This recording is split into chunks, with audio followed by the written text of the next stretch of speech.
ഇന്ത്യയിലെ തീവ്ര ഇസ്ലാമിസ്റ്റ് ഭീകര സംഘടന പ്രവർത്തകരും സംഘടനകളുമൊക്കെ ഭയന്നിരുന്നത് സംഭവിക്കുന്നു.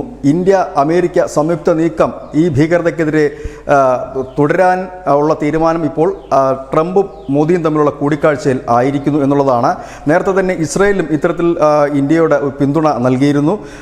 അതിൻ്റെ ഭാഗമായി കൂടെ തന്നെ ഇപ്പോൾ ഇന്ത്യ തേടുന്ന മുംബൈ സ്ഫോടനത്തിലെ പ്രധാന പ്രതിയായ തഹബൂർ റാണെ ഇന്ത്യക്ക് കൈമാറുമെന്ന് ട്രംപ് അറിയിച്ചു കഴിഞ്ഞിരിക്കുന്നു.